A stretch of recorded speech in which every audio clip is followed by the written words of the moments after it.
아줌마, 계집년 주제에 어디서 지적질이야? 네 아들은 처 맞아야 돼. 아들 면회 온 위병소에서 무시당한 한 아줌마가 자신의 군인 아들 밥에 물 붓던 선임병 보는 앞에서 헌병대 들이닥쳐 개처럼 끌고 가는 참교육 이야기입니다. 여러분들은 어디에서 계시고 어떤 일들을 하고 계신가요? 항상 행복한 일 가득하시길 바랍니다. 구독과 좋아요를 해주시면 더 좋은 사연으로 보답하겠습니다. 강원도 고성으로 향하는 7번 국도는 왼쪽으로는 험준한 산맥을, 오른쪽으로는 검푸른 동의 바다를 끼고 달리는 길이었다. 늦가을의 바닷바람은 굵은 소금기를 머금고 차창을 때렸다. 하늘은 금방이라도 비를 쏟아낼 듯 낮게 가라앉아 있었다. 나철심은 운전대를 잡은 손에 힘을 주었다. 평소라면 국방부 청사 지하 주차장에서 검은색 관용차 뒷좌석에 앉아 암호화된 태블릿으로 기밀 서류를 검토하고 있을 시간이었다. 하지만 오늘 그녀는 대한민국 육군 중장 나철심이 아닌 이등병 나바다의 어머니 나철심으로 이 길 위에 서 있었다. 그녀가 탄 차는 연식이 10년도 더 된 낡은 회색 경차였다. 번호판에는 군용 차량임을 알리는 어떤 표식도 없었다. 입고 있는 옷 또한 시장에서 흔히 볼 수 있는 헐렁한 등산복 바지에 색 바랜 점퍼 차림이었다. 화장기 없는 얼굴에 깊게 눌러쓴 모자는 그녀의 날카로운 눈매를 가려주었다. 불안감은 며칠 전부터 시작되었다. 아들 바다와의 전화 통화였다. 엄마, 저 잘 지내요. 선임들도 다 천사 같아요. 밥도 맛있고요. 수화기 너머 아들의 목소리는 지나치게 높고 빨랐다. 마치 옆에서 누군가 듣고 있는 것처럼 혹은 누군가 적어준 대본을 읽는 것처럼 부자연스러웠다. 나철심은 평생을 사람의 거짓말을 간파해내는 감사 업무에 바친 사람이었다. 아들의 목소리 끝에 매달린 미세한 떨림, 억지로 삼키는 울음소리를 그녀가 놓칠 리 없었다. 바다야, 혹시 무슨 일 있니? 아니요. 정말 아무 일 없어요. 엄마, 저 이제 끊어야 해요. 선임이 불러서요. 사랑해요. 뚝.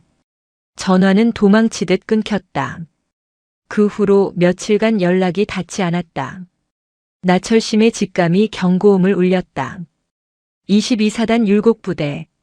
사건 사고가 끊이지 않아 별들의 무덤이라 불리는 그곳에서 자신의 하나뿐인 아들이 소리 없이 비명 지르고 있었다. 내비게이션이 목적지에 도착했음을 알렸다.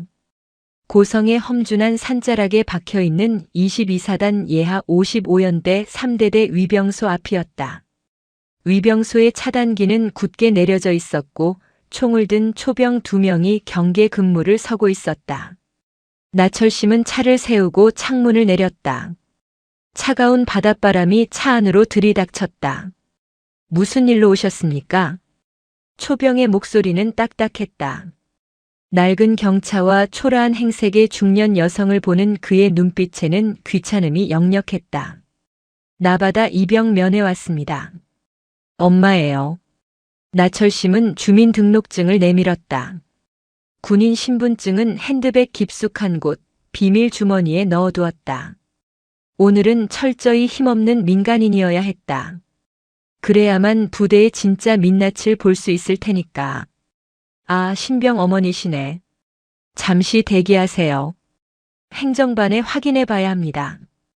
초병은 무전기를 들고 건들거리는 자세로 통신을 시도했다. 행정반. 위병소. 나바다 입영 면회객 도착. 차는 뭐 똥차 하나 끌고 왔는데. 그냥 들여보내.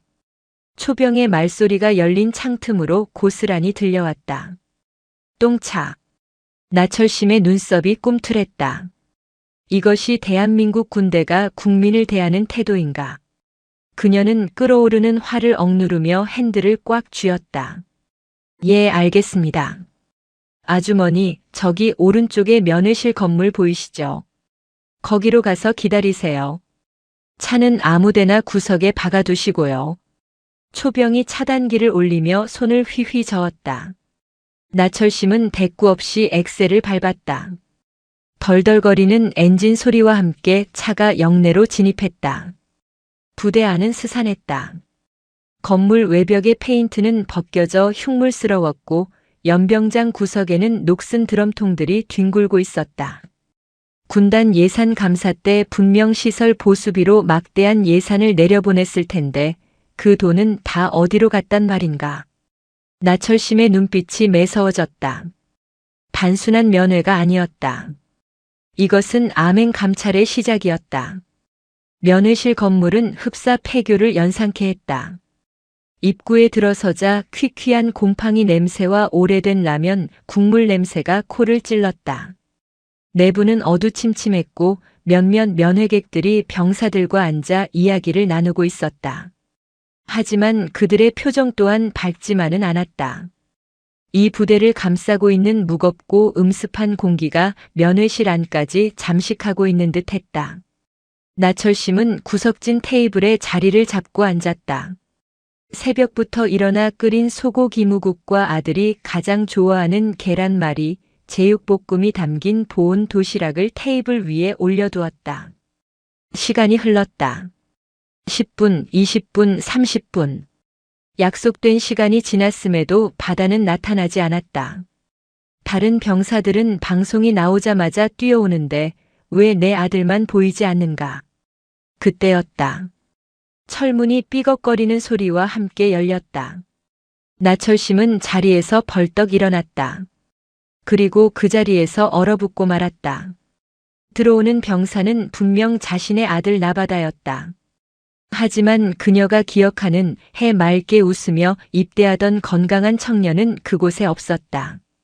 살이 쏙 빠져 광대뼈가 도드라진 얼굴, 초점을 잃고 멍하게 풀린 눈동자, 그리고 무엇보다 걸음걸이가 기이했다. 왼쪽 다리를 질질 끌다시피 하며 들어오고 있었다. 군복 상의 소매 아래로 언뜻 보이는 손목에는 붉은 생채기가 가득했다. 바다야. 나철심의 목소리가 떨려 나왔다.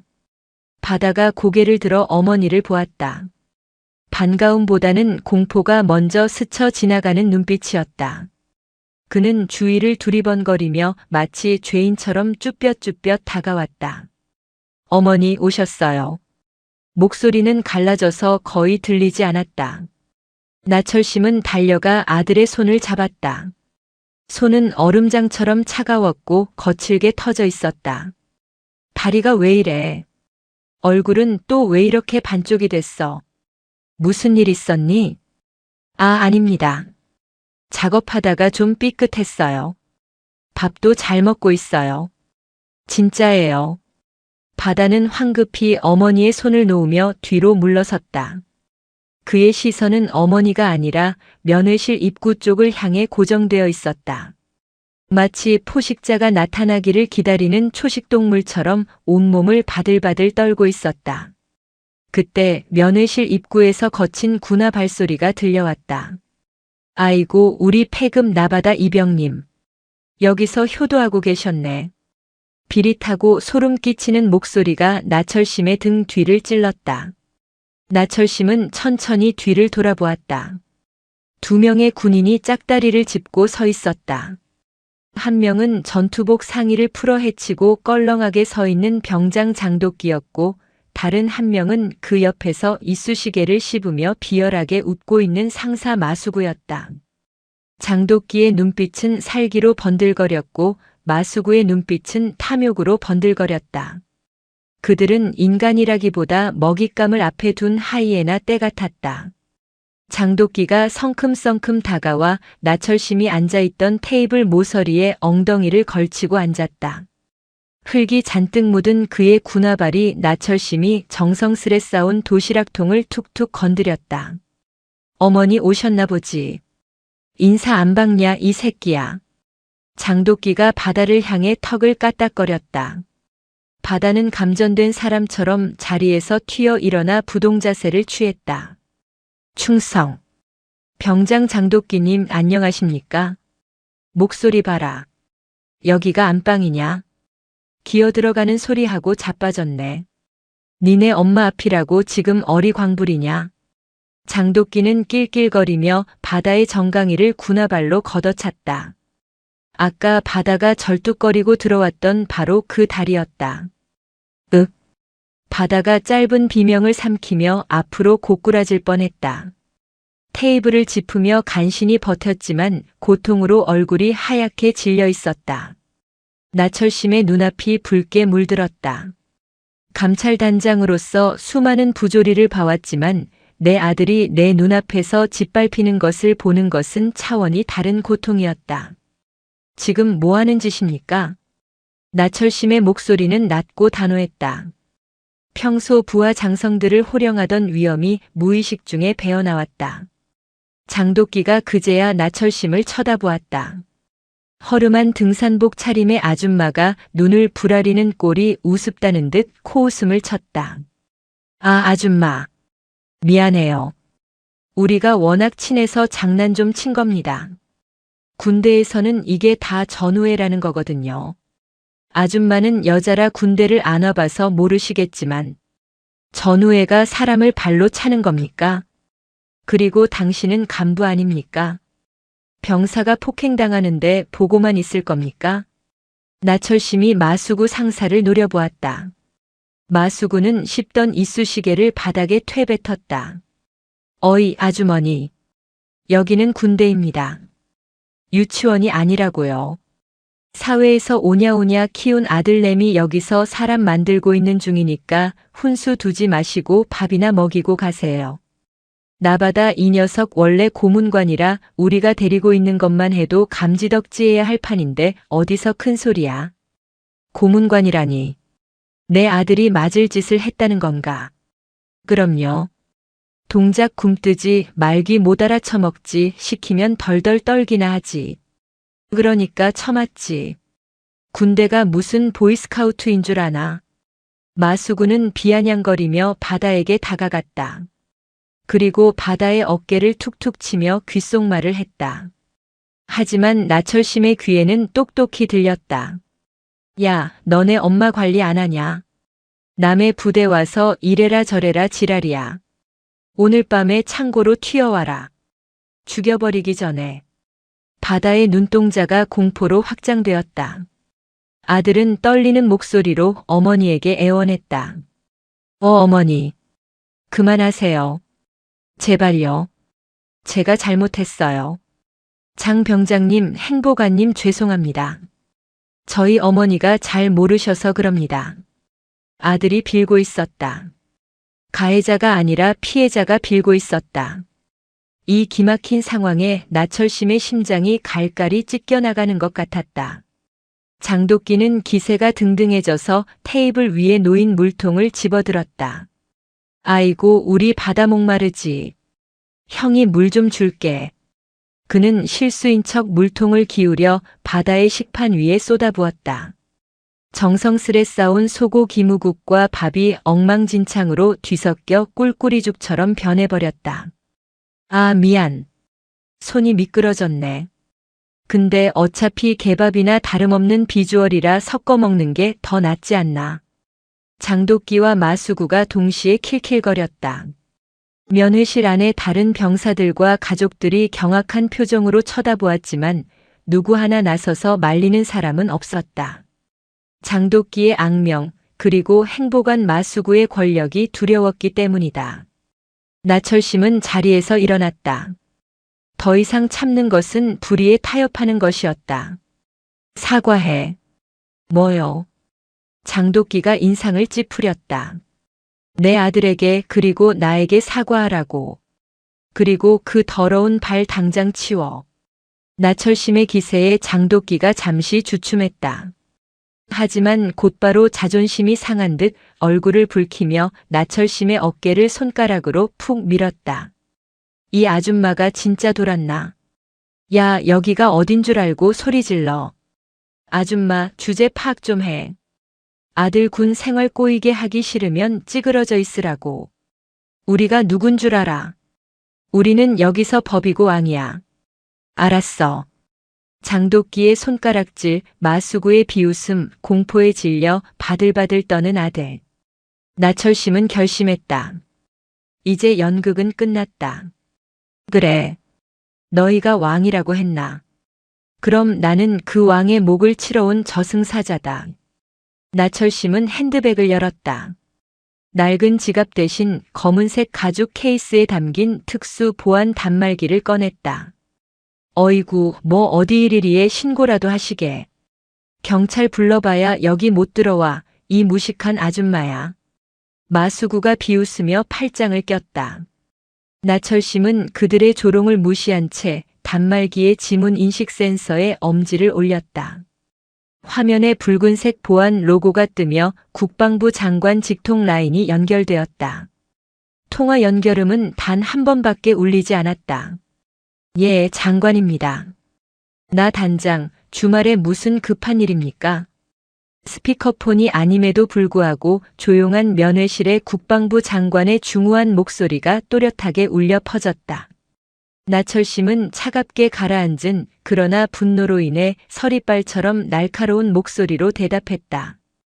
장관님, 저 지금 고성 22사단 55연대 3대대 면회실에 와 있습니다. 제 아들 면회를 왔는데 아주 흥미로운 광경을 목격해서 보고드립니다. 나철심의 시선이 장도끼와 마수구를 천천히 훑었다. 두 사람은 장관이라는 단어와 나철심의 태도에서 무언가 잘못 돌아가고 있음을 직감했다. 하지만 여전히 설마 하는 표정이었다. 제 눈앞에서 병사 한 명이 다리를 절고 있습니다. 그런데 그 앞에서 선임병이라는 작자가 밥에 물을 붓고 부모가 보는 앞에서 정강이를 걷어차더군요. 옆에 있던 행정보급관은 맞을만해서 맞는 거라며 낄낄거리고 저보고 무식한 아줌마라며 꺼지라고 협박까지 했습니다. 뭐라고? 지금 그게 무슨 소리야? 나 단장 아들에게 그랬다는 건가? 수화기 넘어 장관의 목소리가 천둥처럼 커졌다. 예, 그렇습니다. 그리고 이들이 말하길 자신들이 이곳의 법이자 왕이라고 하더군요. 장관님, 대한민국 국군의 장관님보다 더 높은 왕이 고성 땅에 살고 있는 줄은 몰랐습니다. 이런 미친. 당장 대기해. 지금 즉시 조치하겠네. 나철심은 전화를 끊지 않았다. 대신 화면을 터치해 스피커폰으로 전환했다. 그리고 또 다른 번호를 눌렀다. 이번에는 합동참모의장이었다. 합참의장입니다. 나철심 중장입니다. 의장님, 지금 즉시 8군 단장과 22사단장에게 전파하십시오. 국방부 직할 국방청렴감사단장이 지금 55연대 3대대 면회실에서 대기 중이라고. 그리고 헌병대와 기무부대 급파하십시오. 10분 줍니다. 10분 안에 내 눈앞에 사단장 나타나지 않으면 내 직권으로 22사단 지휘권 정지시키겠습니다. 중장, 국방청렴감사단장. 그 단어들이 마수구의 고막을 때렸다. 마수구는 입에 물고 있던 이쑤시개를 떨어뜨렸다. 다리에 힘이 풀려 주저앉을 뻔했다. 그는 알고 있었다. 국방청렴감사단장이 어떤 자리인지. 별 3개 3스타. 그것도 그냥 별이 아니라 장군들의 목을 치는 저승사자. 야야. 장병장. 저 전화기. 저거 진짜야. 마수구의 얼굴이 백지장처럼 하얗게 질렸다. 장도끼는 아직 상황 파악이 덜 된 듯 멍청한 표정으로 서 있었다. 행보관님, 뭐가 진짜란 말입니까? 그냥 아줌마가 쇼하는 거 아닙니까? 닥쳐, 이 새끼야. 넌 죽었어. 나도 죽었고. 그때였다. 두두두두두. 멀리서부터 대기를 찢는 굉음이 들려왔다. 유리창이 미세하게 떨리기 시작했다. 소리는 점점 커져 귀를 먹먹하게 만들었다. 헬기였다. 그것도 한 대가 아니었다. 면회실 창밖으로 거대한 그림자가 드리워졌다. 검은색 기동 헬기 2대가 연병장의 흙먼지를 일으키며 착륙하고 있었다. 헬기 측면에는 성판이 선명하게 박혀 있었다. 별 2개. 사단장이었다. 그리고 부대 정문 쪽에서는 사이렌 소리가 요란하게 울려 퍼졌다. 헌병대 순찰차와 검은색 세단들이 줄지어 위병소를 부술 기세로 돌진해 들어오고 있었다. 면회실 문이 쾅 하고 열렸다. 전투복을 입은 장군과 대령들, 그리고 무장한 헌병들이 들이닥쳤다. 그들의 이마에는 식은땀이 비오듯 흐르고 있었다. 가장 앞에 선 22사단장이 나철심을 발견하고는 거의 넘어질 듯 달려와 발을 구르며 경례를 붙였다. 충성. 제22보병 사단장 소장 최강철. 국방청렴감사단장님의 방문을 신고합니다. 면회실 안의 모든 시간이 멈춘 듯 했다. 장도끼는 입을 벌린 채 굳어버렸고 마수구는 바닥에 넙죽 엎드렸다. 다른 면회객들은 숨조차 쉬지 못했다. 저 허름한 등산복 차림의 아줌마가 사단장이 벌벌 떠는 쓰리스타 장군이었다니. 나철심은 사단장의 경례를 받지 않았다. 그녀는 천천히 모자를 벗었다. 날카로운 눈빛이 사단장을 꿰뚫었다. 최 소장. 예, 단장님. 자네 부대에는 병사를 개돼지 취급하고 민간인을 협박하고 부모 앞에서 자식을 발로 차는 게 율곡부대의 작전 예규인가 보지. 아, 아닙니다. 죄송합니다. 죽을 죄를 지었습니다. 사단장은 고개를 들지 못했다. 나철심은 뒤따라 들어온 헌병대장에게 손가락으로 장도끼와 마수구를 가리켰다. 저 두 놈 당장 체포해. 죄목은 상관 모욕, 특수폭행, 가혹행위, 그리고 직권남용이다. 지금 당장 수갑 채워서 끌고 가. 알겠습니다. 체포해. 헌병들이 들이닥쳐 장도끼와 마수구의 팔을 꺾었다. 자, 장군님. 몰랐습니다. 한 번만 살려주십시오. 제가 미쳤었나 봅니다. 장도끼가 울부짖으며 바닥을 기었다. 마수구는 이미 기절하기 일보 직전이었다. 살려달라고. 너희가 내 아들에게 살려달라고 빌 기회는 줬었나? 나철심은 차갑게 일갈했다. 끌고 가. 두 사람이 질질 끌려나갔다. 나철심은 멍하니 서 있는 아들 바다에게 다가갔다. 바다야. 어머니. 이게 무슨. 미안하다. 엄마가 너무 늦게 알았어. 이제 괜찮아. 아무도 널 건드리지 못해. 나철심은 아들을 꽉 끌어안았다. 강철 같던 장군의 눈에서 뜨거운 눈물이 흘러내려 아들의 어깨를 적셨다. 하지만 이것은 끝이 아니었다. 장도끼와 마수구는 꼬리에 불과했다. 이들이 이렇게 날뛸 수 있었던 배경에는 사고를 덮기에 급급했던 대대장 염동팔과 그 위를 덮고 있는 거대한 부패의 사슬이 있었다.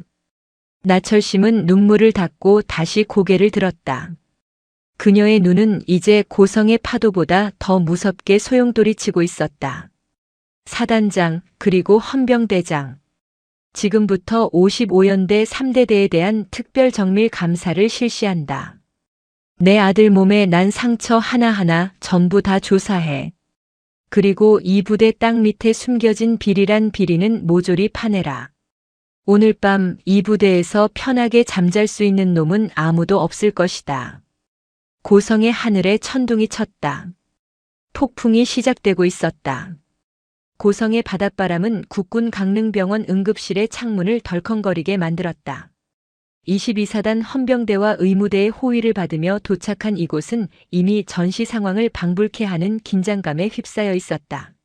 나철심 중장의 긴급 호출을 받은 병원장은 가운 단추를 잘못 채운 줄도 모르고 로비까지 달려 나와 있었다.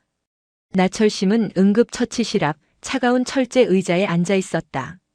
그녀의 시선은 굳게 닫힌 수술실 문 위, 붉게 빛나는 수술 중 램프에 고정되어 있었다. 그녀의 옆에는 국방부 청렴감사단 소속 수석 군의관인 김대령이 태블릿 PC를 든 채 침통한 표정으로 서 있었다. 단장님, 1차 정밀 검사 결과가 나왔습니다. 김대령의 목소리는 미세하게 떨리고 있었다. 그는 수십 년간 군 병원에서 숱한 부상병들을 봐온 베테랑이었지만 이번만은 차마 입을 떼기가 어려운 듯했다. 보고해. 의학적 소견 단 한 글자도 숨소리 하나도 빼지 말고 그대로. 나철심의 목소리는 동해의 심해처럼 깊고 어두웠다. 좌측 정강이뼈는 미세골절이 반복되어 뼈 자체가 기형적으로 변형되었습니다. 단순 타박상이 아닙니다. 군화 앞굽 같은 딱딱한 물체로 같은 부위를 수백 번 가격당한 흔적입니다. 그리고 김 대령이 마른 침을 삼켰다. 우측 갈비뼈 5번과 6번에 금이 갔다가 자연 치유된 흔적이 있습니다. 제때 치료받지 못해 뼈가 어긋난 채로 붙었습니다. 또한 고막 천공, 안화 골절 의심 소견이 있으며 무엇보다 심각한 것은 전신에 걸친 화상입니다. 화상. 네. 담뱃불로 지진 것으로 추정되는 원형 화상이 등과 허벅지 안쪽에서 13군데 발견되었습니다. 특히 등 쪽의 화상 자국은 특정한 문양을 이루고 있습니다. 나철심은 자리에서 벌떡 일어났다. 그녀는 김 대령을 밀치듯 지나쳐 처치실 안으로 들어갔다. 마취에서 덜 깬 아들이 링거를 꽂은 채 누워 있었다. 간호장교들이 상처 부위를 소독하고 붕대를 감고 있었다. 나철심은 아들의 환자복 상의를 걷어 올렸다. 그녀는 숨을 멈췄다. 비명조차 사치였다. 아들의 등은 사람의 피부가 아니었다. 그것은 악마가 불로 지져 그린 그림판이었다. 둥근 담배빵 자국들이 척추를 따라 길게 이어져 있었고 그 옆에는 날카로운 커터 칼로 긁은 듯한 흉터들이 어지럽게 널려 있었다. 흉터들은 하나의 글자를 이루고 있었다. 폐급. 누군가가 아들의 등에 폐급이라는 글자를 칼과 불로 새겨놓은 것이다. 이것은 괴롭힘이 아니었다. 이것은 한 인간의 영혼을 파괴하고 그 위에 자신의 소유권을 주장하는 노예 낙인이었다. 엄마 죄송해요. 제가 못나서. 마취 기운에 몽롱한 상태에서도 바다는 헛소리처럼 사과를 웅얼거렸다. 제가 더 잘했어야 했는데. 장 병장님 때리지 마세요. 제가 잘못했습니다. 아들은 꿈속에서도 지옥을 헤매고 있었다. 나철심의 눈에서 뜨거운 것이 왈칵 쏟아졌다. 그것은 슬픔이 아니었다. 그것은 용암처럼 끓어오르는 분노였다. 그녀는 아들의 젖은 머리카락을 쓸어 넘겼다. 아니다, 바다야. 내가 잘못한 게 아니야. 내가 못난 게 아니야. 이 어미가, 이 나라가 너를 지켜주지 못한 거야. 나철심은 아들의 손을 꼭 쥐었다가 놓았다. 그리고 뒤를 돌아 김 대령을 보았다. 그녀의 눈에 고여있던 눈물은 이미 말라버렸고 그 자리에는 서슬퍼런 살기만이 남아있었다. 사진 찍어. 하나도 빠짐없이 고해상도로. 이 상처들 전부가 저놈들을 단두대에 올릴 증거물이다. 그때 병실 문이 열리고 국방청렴감사단 소속 수사관들이 들이닥쳤다. 검은색 정장을 입은 그들은 야전 부대의 헌병들과는 차원이 다른 엘리트들이었다. 단장님 55연대 3대 대장 염동팔 중령이 현재 부대 내 CCTV 서버실에 접근했다는 첩보가 입수되었습니다. 증거인멸을 시도하는 것으로 보입니다. 수사팀장의 보고에 나철심의 입꼬리가 싸늘하게 비틀렸다. 염동팔. 제 무덤을 스스로 파는구나. 나철심은 병실을 나섰다. 그녀의 걸음걸이는 거침이 없었다. 헬기 띄워. 차로 가면 늦는다. 내가 직접 그놈의 손목을 자르러 간다. 예, 알겠습니다. 국군 강릉병원 옥상 헬기장에 다시 굉음이 울려 퍼졌다. 22사단의 검은 밤을 가르며 나철심을 태운 헬기가 이륙했다. 목적지는 악마들이 숨쉬고 있는 55연대 3대대. 그곳은 이제 심판의 제단이 될 것이었다. 22사단 55연대 3대대 지휘통제실. 대대장 염동팔 중령은 미친 사람처럼 서버실 키보드를 두드리고 있었다. 식은땀이 비오듯 흘러내려 그의 안경을 적셨다. 이거 왜 삭제가 안 돼? 빨리 지워지란 말이야. 그는 지난 3개월간의 생활관 복도 및 격오지 초소 CCTV 영상을 포맷하고 있었다. 그 영상들 속에는 장도끼와 마수구가 나바다를 창고로 끌고 가는 장면, 절뚝거리는 나바다를 보며 낄낄거리는 자신의 모습이 담겨 있을지도 몰랐다. 대대장님, 지금 뭐 하시는 겁니까? 이거 상급 부대 승인 없이 삭제하면 보안법 위반입니다. 당직 사령인 대위가 겁에 질린 표정으로 말렸다. 닥쳐. 너도 공범이 되고 싶어. 내가 죽으면 너도 죽는 거야. 그냥 시키는 대로 망이나 봐. 염동팔은 부하에게 고함을 지르며 엔터키를 난타했다. 포맷 진행률 85%. 조금만 더 있으면 모든 게 사라진다.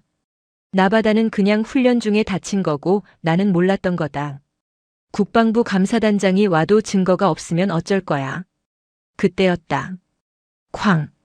지휘통제실의 육중한 철문이 폭음과 함께 떨어져 나갔다. 염동팔은 소스라치게 놀라 의자에서 굴러떨어졌다. 먼지 구름 속에서 누군가가 걸어 들어왔다. 전투복 차림에 방탄 헬멧 대신 베레모를 쓴 중년의 여성.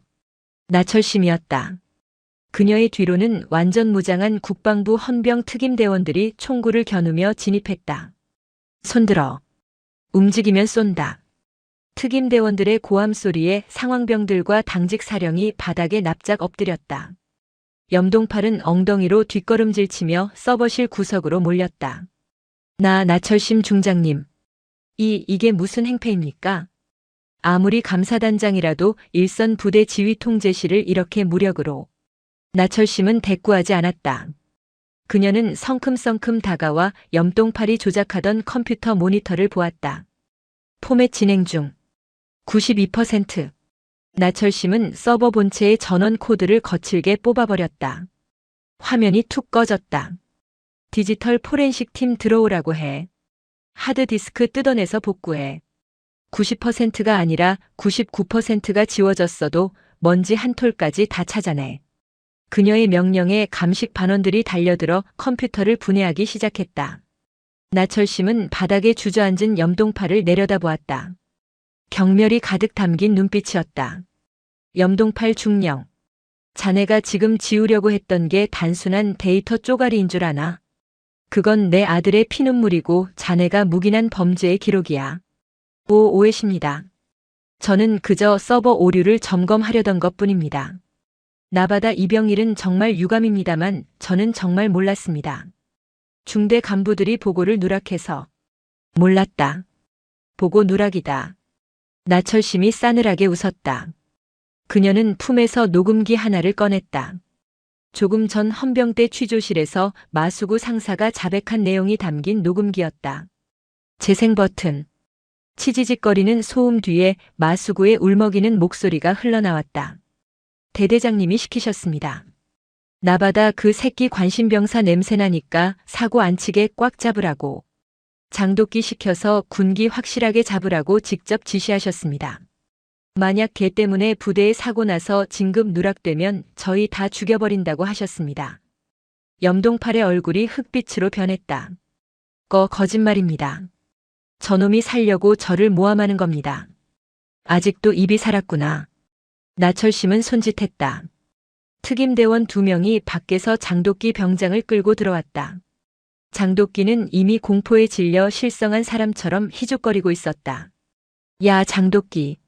내가 말해봐. 대대장이 너한테 뭐라고 했지? 장독기가 염동팔을 보자마자 발작하듯 소리쳤다. 대대장님이 그러셨잖아요. 나바다 저 새끼 꼴 보기 싫으니까 눈에 안 띄게 하라고. 창고에 처박아두고 교육 좀 시키라고. 넌 병사 관리 잘한다고 휴가증까지 주셨잖아요. 저 휴가증 받은 거 행정반 기록에 다 있습니다. 증언과 증거가 쏟아져 나왔다. 염동팔의 알리바이는 모래성처럼 무너져 내렸다. 그는 이제 살려달라고 빌 체면도 도망칠 구멍도 없었다. 나철심은 염동팔의 가슴에 달린 약장과 명찰을 손으로 잡아뜯었다. 찍 소리와 함께 화려했던 그의 경력들이 바닥에 나뒹굴었다. 자네는 지휘관의 자격이 없어. 아니, 군복을 입을 자격조차 없어. 내 아들을 지키지 못한 건 내 탓이지만 부하를 사지로 내몬 건 자네의 탐욕 탓이야. 단장님 제발. 저 딸이 셋입니다. 연금이라도 받게 해주십시오. 제발 선처를. 염동팔이 나철심의 군화발을 붙잡고 매달렸다. 가장 추악한 모습이었다. 내 딸들은 소중하고 남의 집 귀한 아들은 장난감인가. 그 입 다물라. 내 놈의 죄는 법정에서 판사가 정해줄 것이다. 나철심은 발을 빼냈다. 이놈들 전부 영창이 아니라 독방에 가도 그리고 내일 아침 전 병력 연병장 집합시켜. 이 쓰레기들이 치워진 자리에 무엇이 남았는지 내가 직접 확인하겠다. 염동팔과 장도끼가 짐승처럼 끌려나갔다. 지휘 통제실에는 정막만이 감돌았다. 나철심은 창밖을 바라보았다. 동해의 검은 바다 위로 여명이 밝아오고 있었다. 하지만 그녀의 전쟁은 아직 끝나지 않았다. 이제 부대 전체에 뿌리 내린 공포를 걷어내고 숨죽여 울고 있을 또 다른 나바다들을 찾아내야 했다. 다음 날 아침 55연대 3대대 연병장. 가을비가 추적추적 내리고 있었다. 500여 명의 대대 장병들이 판초 우위를 입은 채 연병장에 도열해 있었다. 빗소리 외에는 아무런 소리도 들리지 않는 죽음과도 같은 정적이었다. 단상 위에는 나철심 중장이 우위도 입지 않은 채 전투복 차림으로 서 있었다. 빗물이 그녀의 얼굴을 타고 흘러내렸지만 그녀는 눈 한 번 깜빡이지 않았다. 그녀의 양옆으로는 국방청렴감사단 소속 감찰관들이 도열해 있었고 단상 아래에는 포승줄에 묶인 염동팔 마수구 장도끼가 무릎을 꿇고 있었다. 그들은 하루 사이에 10년은 늙어 보였다. 병사들은 그토록 두려워했던 악마들이 초라한 죄인이 되어 떨고 있는 모습을 믿을 수 없다는 듯 바라보았다. 나철심이 마이크를 잡았다. 전체 차려.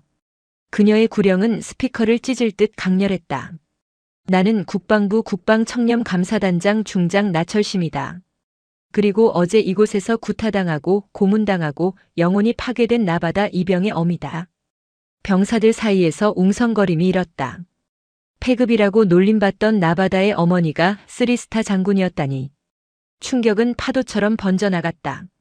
나는 오늘 내 아들의 복수를 하러 온 것이 아니다. 나는 대한민국 군대가 그리고 너희가 속한 이 율곡부대가 얼마나 썩어 빠졌는지 확인하러 왔다. 나철심은 무릎 꿇은 세 사람을 가리켰다. 저들을 보라. 너희의 고혈을 빨고 너희를 노예처럼 부리던 자들의 말로다. 계급장이 떨어진 저들은 그저 비루한 범죄자일 뿐이다. 그녀의 시선이 병사들의 대열을 훑었다. 하지만 나는 안다. 저들만 사라진다고 이 부대가 바뀌지 않는다는 것을. 너희 중에는 방관자가 있다. 내 아들이 맞을 때 비명을 지를 때 못 본 척 고개를 돌린 자들이 있다. 너희도 공범이다. 병사들은 고개를 숙였다. 빗줄기가 더 거세졌다. 죄책감이 그들의 어깨를 짓눌렀다. 그러나 나는 또한 안다. 너희 중에는 또 다른 피해자가 있다는 것을. 장도끼 같은 놈에게 맞고도 보복이 두려워 신고하지 못한 자. 마수구 같은 놈에게 돈을 뜯기고도 말 못한 자. 염동팔 같은 지휘관에게 실망해 군복을 벗고 싶었던 자. 나철심이 목소리를 높였다. 나와라. 앞으로 나와라. 이제 너희를 괴롭히던 악마들은 내가 잡았다. 내가 너희의 방패가 되어주겠다. 더 이상 숨어서 울지 말고 당당하게 나와서 저놈들의 죄를 고발하라. 정적이 흘렀다. 1초, 5초, 10초. 아무도 움직이지 않았다. 오랫동안 학습된 공포는 쉽게 사라지지 않는 법이었다. 나철심의 가슴이 타들어갔다. 그때였다. 대열 가장 뒷줄 구석진 곳에서 한 병사가 손을 번쩍 들었다. 이병 김철수. 앞으로 나가겠습니다. 왜소한 최고의 병사가 떨리는 목소리로 외치며 대열을 빠져나왔다. 그의 얼굴에는 아직 멍자국이 남아있었다. 그가 빗속을 뚫고 단상 앞으로 걸어오자 마치 둑이 터지듯 다른 병사들도 움직이기 시작했다. 상병 이진호. 저도 나가겠습니다. 일병 박민석. 저도 할 말 있습니다. 1명, 2명, 5명, 10명. 무려 30명이 넘는 병사들이 앞으로 쏟아져 나왔다. 그들은 단상 앞에 모여 서로를 부둥켜 안고 오열했다. 빗물과 눈물이 뒤섞여 바닥을 적셨다. 장도끼 병장이 제 어머니 욕을 하며 침을 뱉었습니다. 행보관님이 제 월급 카드를 뺏어서 유흥비로 썼습니다. 아파서 의무대 가겠다고 하니 꾀병이라며 군화발로 밟았습니다. 터져나오는 울분과 고발들이 연병장을 가득 메웠다. 그것은 단순한 고발이 아니었다. 인간으로서의 존엄을 되찾기 위한 절규였다. 나철심은 단상 아래로 내려갔다. 그녀는 흙탕물에 무릎이 젖는 것도 아랑곳하지 않고 울고 있는 병사들을 하나하나 안아주었다. 미안하다. 정말 미안하다. 어른들이 못나서 군대가 썩어서 너희를 지켜주지 못했다. 철의 여인이라 불리던 나철심의 눈에서도 뜨거운 눈물이 흘러내렸다. 그녀는 김철수 이병의 어깨를 잡고 말했다. 이제 끝났다. 너희는 혼자가 아니다. 내가 이 나철심이 제복을 벗는 한이 있어도 너희를 끝까지 지켜주겠다. 병사들의 울음소리가 함성으로 바뀌었다. 그동안 억눌려왔던 분노와 슬픔이 씻겨 내려가고 있었다. 빗줄기 사이로 구름이 걷히고 희미한 햇살이 비치기 시작했다. 나철심은 하늘을 올려다보았다. 병원에 누워있을 아들 바다가 생각났다. 바다야, 보고 있니? 내가 흘린 피가 헛되지 않았어. 내가 쏘아 올린 작은 용기가 이 거대한 침묵의 벽을 무너뜨렸어. 그녀는 다시 단상 위로 올라가 섰다. 그리고 염동팔, 마수구, 장독기를 내려다보며 선고하듯 말했다. 이 시간부로 22사단 55연대 3대대의 모든 부조리는 끝났다. 감찰관들은 즉시 전 장병 1:1 정밀 면담을 시작하라. 단 하나의 억울함도 남기지 마라. 이것은 명령이다. 충성. 병사들의 경례 소리가 고성의 산자락을 뒤흔들었다. 그것은 새로운 율곡부대의 탄생을 알리는 신호탄이었다. 하지만 나철심은 알고 있었다. 이것은 전투의 승리일 뿐 전쟁의 끝이 아니라는 것을. 서울에는 염동팔보다 더 교활하고 마수구보다 더 탐욕스러운 거물들이 그녀를 기다리고 있을 것이다. 그들은 이 사건을 정치적으로 이용하려 들 것이고 나철심을 끌어내리기 위해 온갖 모략을 꾸밀 것이다.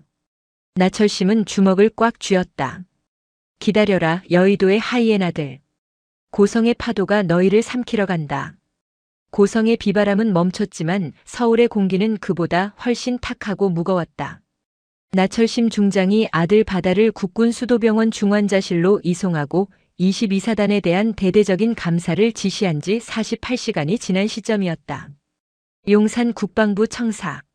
나철심의 집무실 창밖으로 보이는 서울의 야경은 화려했지만 그녀의 책상 위에는 독배와도 같은 서류들이 쌓여 있었다. 조간신문과 인터넷 뉴스 메인 화면은 온통 나철심을 겨냥한 자극적인 헤드라인으로 도배되어 있었다.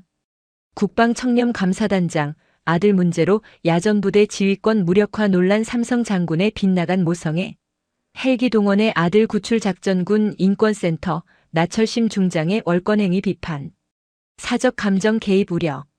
여론은 순식간에 갈라졌다. 처음에는 학대당한 병사의 어머니를 동정했으나 보이지 않는 손들이 교묘하게 프레임을 비틀기 시작했다. 그들은 나철심이 장군의 권한을 이용해 아들을 황제 구출했다는 식의 가짜 뉴스를 퍼뜨렸다. 심지어 나바다 이병이 평소 부대 생활에 적응하지 못해 선임들에게 피해를 주던 관심 병사였다는 악의적인 찌라시까지 돌고 있었다. 이 모든 공작의 배후에는 국회 국방위원회 여당 간사, 국회의원 국태산이 있었다. 국태산. 삼선 의원이자 차기 국방부 장관, 나아가 대권까지 노리는 거물 정치인. 22사단 55연대장 시절부터 대대장 염동팔을 자신의 라인으로 키워왔으며 율곡부대의 각종 시설 공사와 납품 비리에 깊숙이 관여해 온 몸통 중의 몸통이었다. 염동팔이 무너지면 국태산의 검은 돈줄도 드러날 위기였다. 똑똑. 나철심의 집무실 문이 열리고 그녀의 비서실장인 대령이 창백한 얼굴로 들어왔다. 단장님, 국회 국태산 의원실에서 보좌관이 찾아왔습니다. 비공식 독대를 요청합니다. 들여보내. 나철심은 찻잔을 내려놓았다. 올 것이 왔다. 잠시 후 고급 양복을 입은 40대 초반의 남자가 거만한 태도로 들어왔다. 국태산의 복심이라 불리는 수석 보좌관이었다. 그는 나철심에게 목례조차 하지 않고 소파에 털썩 주저앉았다. 단장님, 뉴스 보셨죠? 여론이 심상치 않습니다. 국의원님께서 걱정이 많으십니다. 보좌관은 서류 봉투 하나를 테이블 위에 툭 던졌다. 이게 뭡니까? 합의안입니다. 서로 얼굴 붉히지 말고 여기서 끝내자는 의원님의 제안이십니다. 보좌관은 비릿한 미소를 지으며 말을 이었다. 염동팔 중령, 옷 벗기겠습니다. 구속수사도 용인하겠습니다. 꼬리 자르기 해드리겠다는 겁니다. 대신 사단장까지만 책임지게 하시고 더 이상 윗선으로 감사를 확대하지 마십시오. 특히 부대 시설 공사 리베이트 건이나 후원금 내역 같은 거 건드리지 마시라는 뜻입니다. 나철심은 봉투를 쳐다보지도 않았다. 그녀의 눈빛이 싸늘하게 식었다. 내가 거절하시면. 보좌관이 몸을 앞으로 숙였다. 그의 눈에서 섬뜩한 살기가 뿜어져 나왔다. 아드님 나바다 이병. 지금 국군 수도병원 특실에 계시죠? 전 국민이 알게 될 겁니다.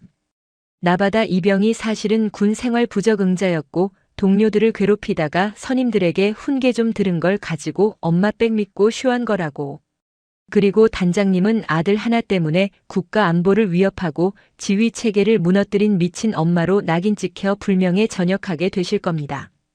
그것은 명백한 협박이었다. 아들의 명예와 자신의 군 생활을 인질로 삼은 더러운 거래였다. 나철심의 주먹이 부들부들 떨렸다. 두려워서가 아니었다. 저들의 추악함이 상상을 초월했기 때문이다. 보좌관. 예, 말씀하시죠.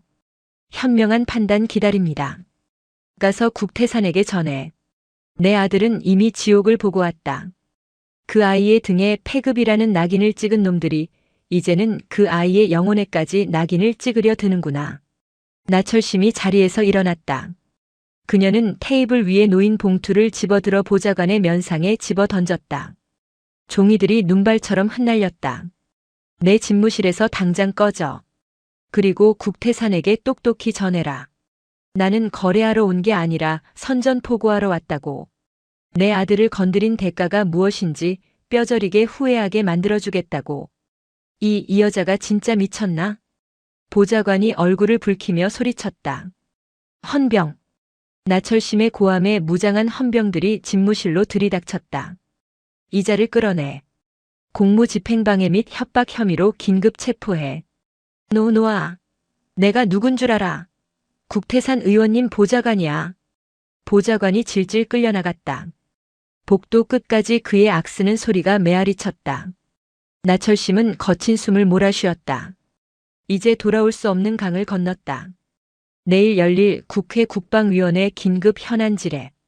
그곳이 바로 그녀가 죽느냐 사느냐가 결정되는 최후의 전장이 될 것이었다. 그날 밤 나철심은 병원을 찾았다. 중환자실 유리창 너머로 붕대를 감고 누워있는 바다가 보였다. 아직 의식이 온전치 않은 아들의 얼굴은 창백했다. 바다야 미안하다. 엄마가 또 너를 세상의 도마 위에 올려야 할 것 같구나. 그녀는 유리창에 손을 댔다. 하지만 그녀의 눈빛은 흔들리지 않았다. 아들이 흘린 피를 닦아주는 유일한 방법은 그 피를 흘리게 한 칼을 부러뜨리고 그 칼을 쥔 손목을 자르는 것뿐임을 그녀는 알고 있었다. 여의도 국회의사당 본관 4층 국방위원회 회의실. 수백 개의 카메라 플래시가 터지고 있었다.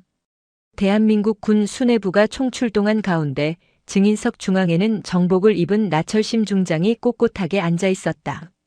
그녀의 맞은편 위원장석 옆 가장 높은 자리에는 국태산 의원이 거만한 표정으로 그녀를 내려다보고 있었다. 이 자리는 나철심 중장의 직권 남용 및 군기 문란 진상규명 청문회라는 명목으로 열렸지만 사실상 국태산이 나철심을 공개 처형하기 위해 마련한 인민재판장이었다. 증인 나철심 중장. 국태산이 마이크를 잡았다. 그의 목소리는 기름지고 위압적이었다. 증인은 지난주 22사단 예하부대의 헬기를 동원하여 무단 침입하고 적법한 절차 없이 지휘관들을 감금 및 폭행했습니다. 맞습니까? 무단 침입이 아닙니다. 국방청렴감사단장의 적법한 감찰권 행사였습니다. 나철심이 또렷하게 대답했다. 적법? 지나가던 개가 웃겠소. 솔직해집시다. 피해자가 증인의 아들이 아니었다면 헬기까지 띄웠겠습니까? 이건 명백한 엄마 찬스이자 권력형 비리 아닙니까? 국태산의 호통에 여당 의원들이 맞장구를 치며 야유를 보냈다. 카메라는 나철심의 표정 변화를 잡기 위해 클로즈업했다. 국태산은 회심의 미소를 지었다. 나철심이 당황하거나 감정적으로 대응하면 그것을 빌미로 옷을 벗길 생각이었다. 하지만 나철심은 침착했다. 그녀는 천천히 물 한 모금을 마시고 입을 열었다. 의원님 말씀대로입니다. 제 아들이 아니었다면 제가 그 시간에 그곳에 있지 않았을 겁니다. 장내가 술렁였다. 혐의를 인정하는 것인가? 국태산의 눈이 번뜩였다. 하지만 제가 헬기를 띄운 것은 내 아들을 구하기 위해서만이 아닙니다. 저는 그곳에서 대한민국 군대가 썩어 문드러진 지옥을 보았기 때문입니다. 지옥? 과장이 심하시군. 요즘 군대가 어떤 세상인데? 과장인지 아닌지 직접 보시죠. 나철심이 옆에 있던 법무관에게 신호를 보냈다. 회의실 대형 스크린에 사진 한 장이 띄워졌다. 회의장에 있던 모든 사람이 숨을 멈췄다. 셔터 소리마저 멈췄다. 그것은 나바다의 등 사진이었다. 담뱃불로 지져진 13개의 화상 자국, 그리고 칼로 새겨진 패급이라는 글자. 붉고 검게 엉겨붙은 상처는 너무나 끔찍해서 차마 눈뜨고 볼 수 없을 지경이었다. 이것이 위원님이 말씀하시는 요즘 군대의 실상입니다. 제 아들 나바다의 등입니다. 이게 훈련하다 생긴 상처입니까? 이게 전우회입니까? 국태산의 얼굴이 일그러졌다. 여론이 흔들리는 것이 느껴졌다. 그는 황급히 말을 돌렸다. 개별적인 가혹 행위는 유감입니다만 그건 염동팔 중령과 해당 병사들의 일탈이지 군 전체의 문제는 아니지 않습니까? 그걸 빌미로 사단장 목을 치고 정치 공세를 하는 건 염동팔 중령의 일탈? 나철심이 국태산의 말을 끊었다. 그녀의 눈빛이 매서워졌다. 염동팔은 일탈을 한 게 아닙니다. 상납을 한 겁니다. 뭐요? 상납? 여기 두 번째 증거가 있습니다. 나철심이 서류 뭉치를 들어보였다. 국방부 디지털 포렌식 팀이 복구해낸 염동팔의 비밀 장부와 통화 녹취록이었다. 염동팔 중령은 지난 2년간 부대 시설 보수비, 식자재비 등 15억 원을 횡령했습니다. 그리고 그 돈의 70%가 차명 계좌를 통해 누군가에게 흘러들어갔습니다. 염동팔은 제게 자백했습니다. 이 돈을 바치고 진급을 보장받기로 했다고. 그리고 부대 내 가혹 행위를 덮은 것도 사고가 나면 진급에 방해가 되어 그분께 누를 끼칠까봐 그랬다고요. 국태산의 손이 떨리기 시작했다. 그게 누구요? 근거 없는 의혹 제기는 명예훼손이요. 나철심은 마이크를 잡은 손에 힘을 주었다. 그분의 이름은 바로 이 자리에 계십니다. 국방위원 국태산 의원님. 이 여자가 미쳤나? 증거 있어. 증거 있냐고. 국태산이 자리를 박차고 일어나 고함을 질렀다. 회의장은 아수라장이 되었다. 기자들이 플래시를 미친 듯이 터뜨렸다. 여기 염동팔 중령이 의원님 보좌관과 통화한 녹취록이 있습니다. 이번에도 3억 보냈습니다. 의원님께 잘 말씀드려 주십시오. 그리고 의원님의 차명 계좌로 입금된 내역까지 전부 확보했습니다. 나철심은 스크린에 계좌 이체 내역과 녹취록 스크립트를 띄웠다. 빼도 박도 못할 증거였다. 이것은 단순한 가혹 행위 사건이 아닙니다. 권력욕에 눈이 먼 정치 군인과 돈에 눈이 먼 부패한 정치인이 결탁하여 대한민국 청년들의 고열을 빤 권력형 비리 게이트입니다.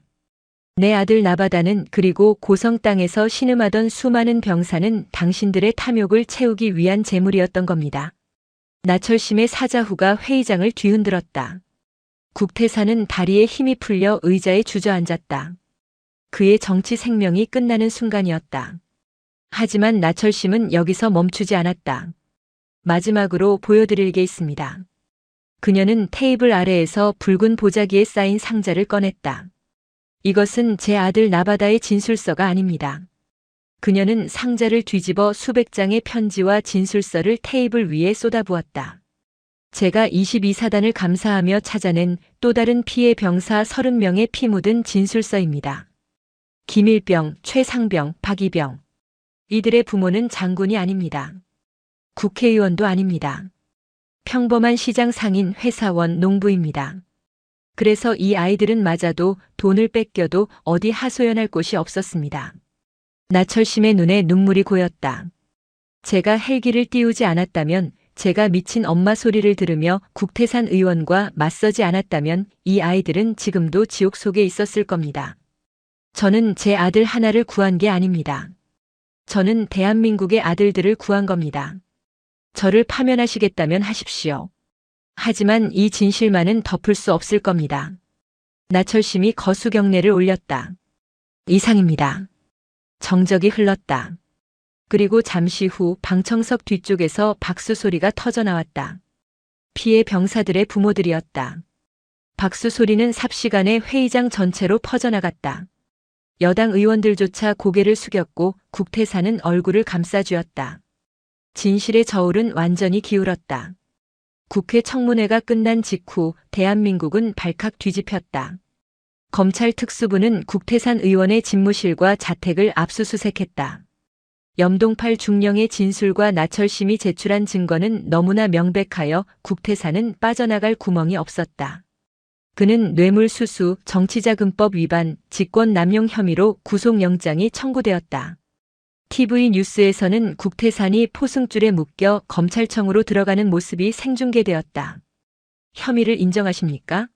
라는 기자들의 질문에 그는 아무 말도 하지 못한 채 고개를 떨구었다. 천하를 호령하던 거물 정치인의 초라한 몰락이었다.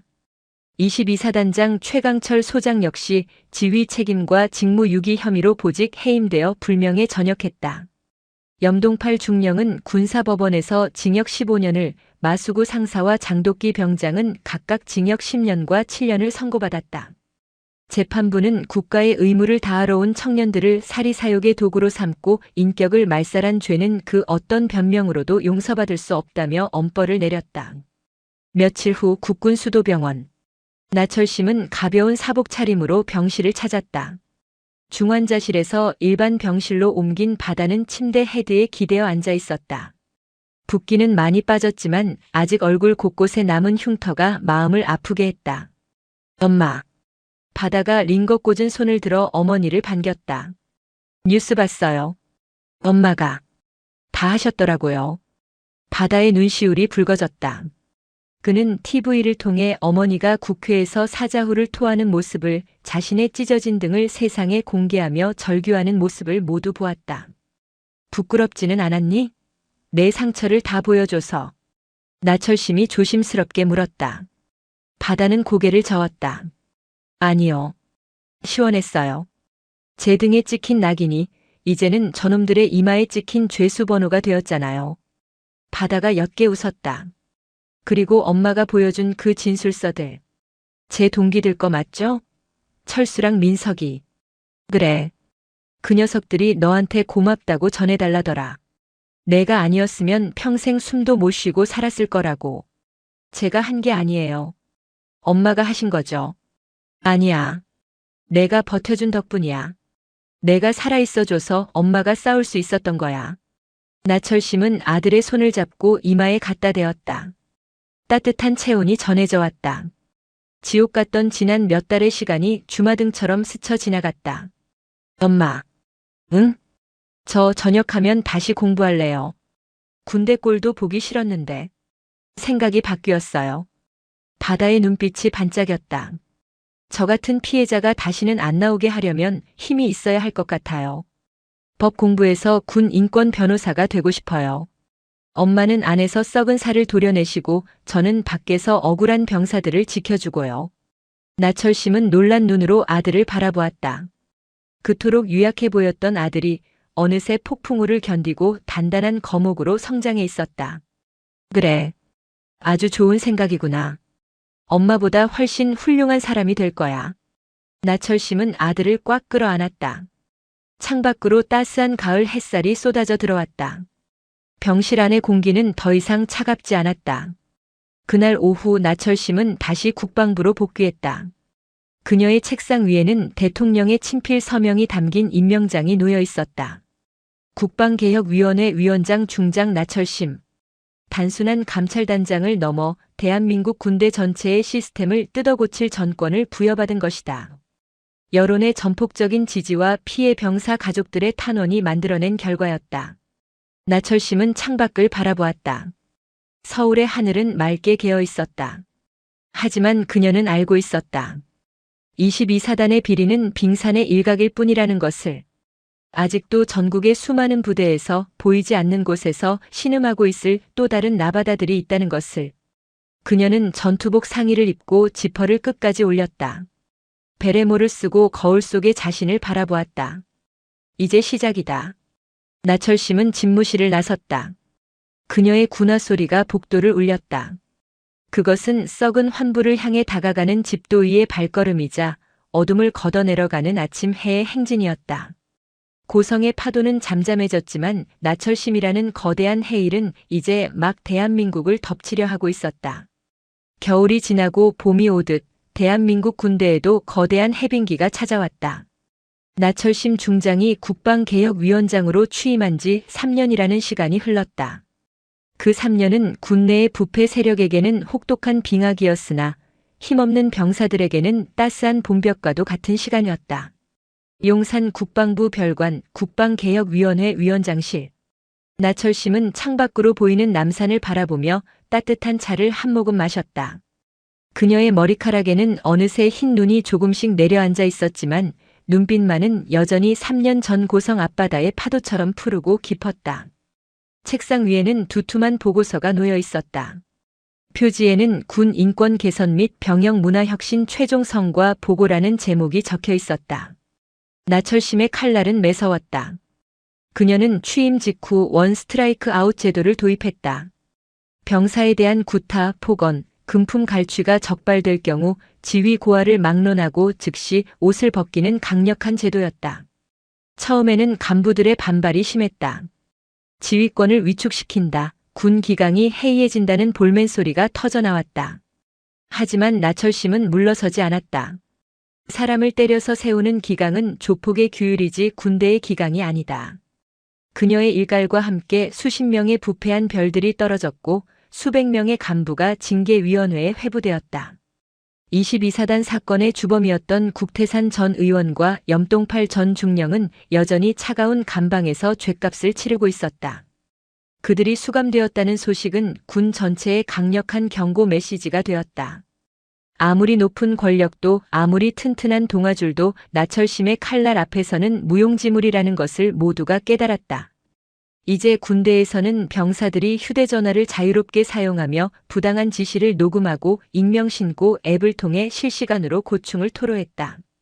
더 이상 패급이라는 단어는 병영 내에서 금기어가 되었다. 나철심은 보고서의 마지막 장을 넘겼다. 그곳에는 그녀가 가장 아끼는 통계가 있었다. 군 내 자살 사고율 및 가혹 행위 신고 건수 역대 최저치 기록. 그녀는 펜을 들어 서명란에 자신의 이름을 적어 넣었다. 꾹꾹 눌러 쓴 글씨에서 지난 3년의 고뇌와 보람이 묻어났다. 단장님, 아니 위원장님. 비서실장이 들어와 조심스럽게 말을 건넸다. 오늘 오후 일정 잊지 않으셨죠? 나철심이 고개를 들며 미소 지었다. 잊을 리가 있나. 내 인생에서 가장 중요한 날인걸. 그녀는 자리에서 일어나 정복 재킷을 걸쳤다. 가슴에 달린 훈장들이 찰랑거리는 소리를 냈다. 오늘은 그녀가 군복을 벗는 저녁식이 있는 날이자 아들 나바다가 새로운 시작을 알리는 날이었다. 같은 시각 서울 서초동 대법원 대강당. 수백 명의 예비 법조인들이 검은색 법복을 입고 엄숙하게 서 있었다. 신임 변호사 자격 수여식 및 선서식이 진행되고 있었다. 그 무리의 가장 앞줄, 맑은 눈빛을 가진 청년이 서 있었다. 나바다였다. 그는 3년 전 병실에 누워 어머니에게 했던 약속을 지켰다. 뼈를 깎는 고통 속에서 재활 치료를 받으면서도 손에서 책을 놓지 않았다. 악몽이 찾아올 때마다 법전을 펼쳤고 다리가 쑤실 때마다 판례집을 외웠다. 그에게 법 공부는 단순한 학문이 아니라 자신과 같은 피해자들을 구원하기 위한 무기 닦기였다. 선서. 대표 선서자가 선창하자 나바다도 오른손을 들었다. 소매 아래로 언뜻 보이는 손목의 흉터가 눈에 들어왔다. 하지만 그는 더 이상 그 흉터를 가리지 않았다. 나는 인권을 옹호하고 사회 정의를 실현함을 사명으로 한다. 나바다의 목소리는 강당을 울릴 정도로 힘찼다.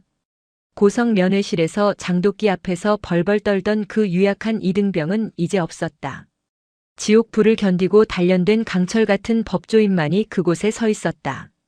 식이 끝나고 강당 밖으로 나오자 익숙한 얼굴들이 그를 기다리고 있었다. 형. 아니, 이제 변호사님이라고 불러야 하나? 김철수였다. 22사단 연병장에서 가장 먼저 손을 들고 나왔던 그 용기 있는 병사. 이제는 복학하여 어엿한 사회인이 된 그가 꽃다발을 들고 서 있었다. 그 옆에는 박민석, 이진호 등 22사단 생존자 모임 친구들이 환하게 웃고 있었다. 야, 무슨 변호사님이야. 그냥 형이지. 나바다는 쑥스러운 듯 웃으며 친구들과 어깨동무를 했다. 축하한다, 바다야. 친구들 뒤로 중후한 목소리가 들렸다. 나철심이었다.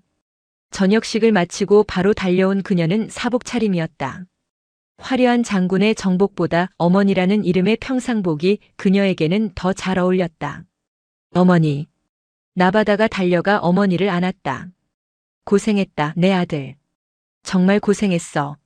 나철심은 훌쩍 자란 아들의 등을 두드려 주었다. 어머니도요. 35년 군 생활 정말 존경합니다. 두 사람은 서로를 바라보며 웃었다. 그 웃음 속에는 말로 다 할 수 없는 수많은 감정이 녹아 있었다. 일주일 후 강원도 고성.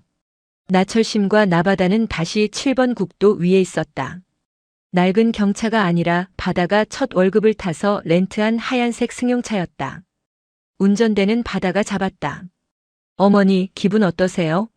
민간인이 되신 기분이요. 글쎄다. 아직은 실감이 안 나는구나. 아침에 눈 뜨면 관사에서 당번병이 깨우러 올 것만 같아서. 나철심이 창문을 내리며 말했다. 늦봄의 바닷바람이 차 안으로 들어왔다. 3년 전 비가 쏟아지던 그날의 차가운 바람과는 달리 오늘의 바람은 부드럽고 따뜻했다. 차는 구불구불한 해안 도로를 지나 22사단 55연대 3대대 위병소 앞에 도착했다. 위병소의 풍경은 3년 전과 완전히 달라져 있었다. 녹슨 철문은 사라지고 깔끔한 자동화 시스템이 갖춰져 있었고 무엇보다 초병들의 표정이 밝았다. 낡고 칙칙했던 위병소 건물 벽면에는 병사들이 직접 그린 벽화가 그려져 있었다.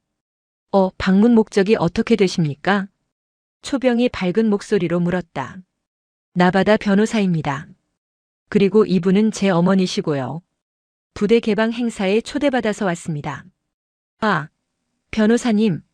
기다리고 있었습니다. 대대장님이 안에서 대기 중이십니다. 충성. 초병이 씩씩하게 경례를 붙였다. 나철심은 습관적으로 손을 올리려다 멈추고 인자한 미소로 고개를 끄덕였다. 부대 안으로 들어서자 놀라운 광경이 펼쳐졌다. 연병장에는 잔디가 깔려 있었고 병사들이 삼삼오오 모여 족구를 하거나 벤치에 앉아 책을 읽고 있었다.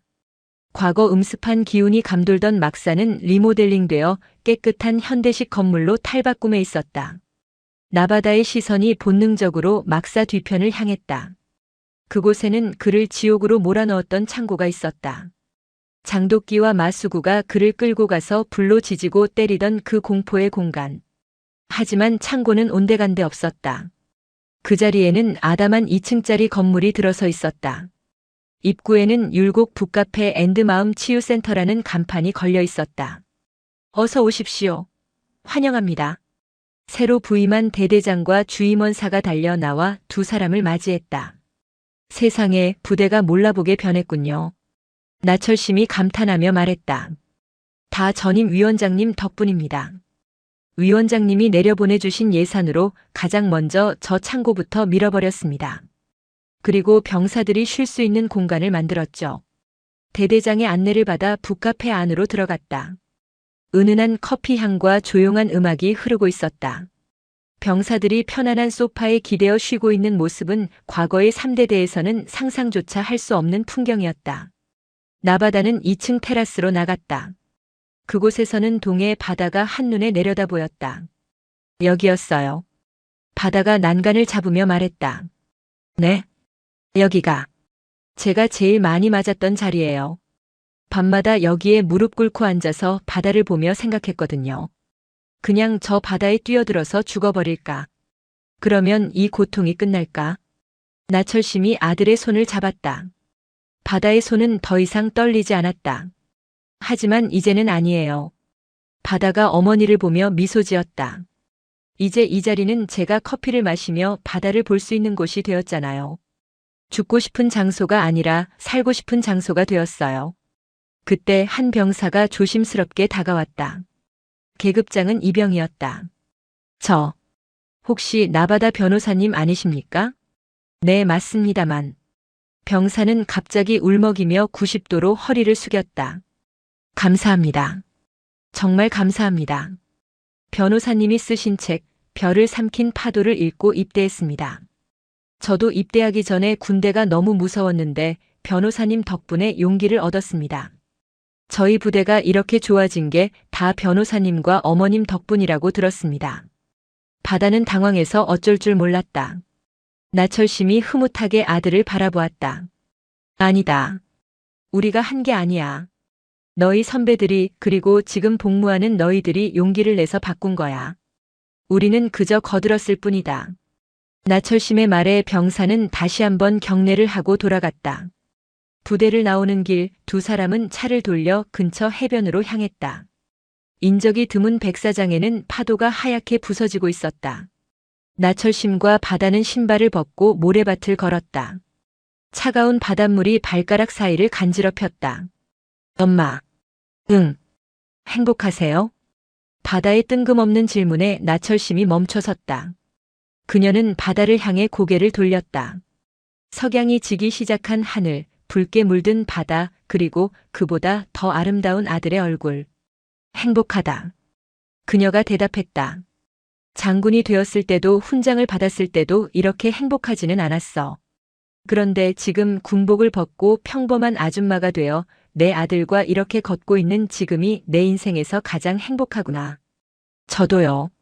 바다가 어머니의 어깨에 머리를 기대었다. 저도 지금이 제일 좋아요. 더 이상 아프지 않고 무섭지 않고 엄마가 옆에 있어서요. 나철심은 주머니에서 작은 상자를 꺼냈다. 이거 넣어주려고 가져왔다. 상자 안에는 그녀가 평생을 달고 다녔던 인식표군 번주와 중장 계급장이 들어있었다. 이 계급장은 이제 내 것이 아니다. 이건 내가 지켜낸 정이고 내가 흘린 피의 대가야. 내가 앞으로 걸어갈 법조인의 길에 이 별이 길잡이가 되어 주었으면 좋겠구나. 바다는 떨리는 손으로 계급장을 받아들었다. 묵직했다.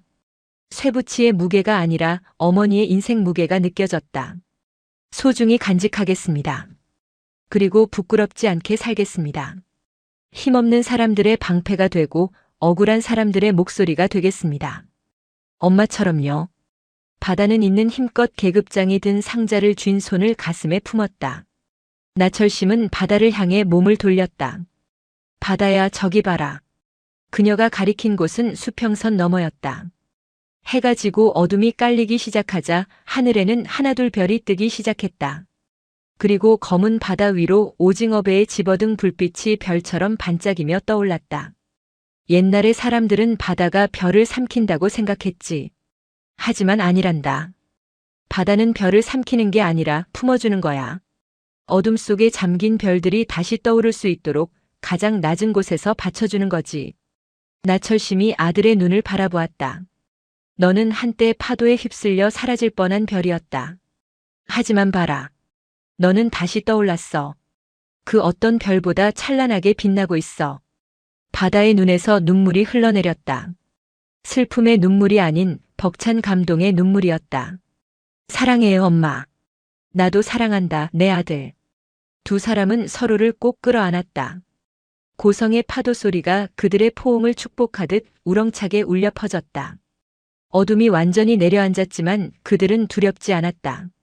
하늘에는 수많은 별이 빛나고 있었고 땅에는 서로가 서로의 별이 되어주고 있었으니까. 악마들은 사라졌다.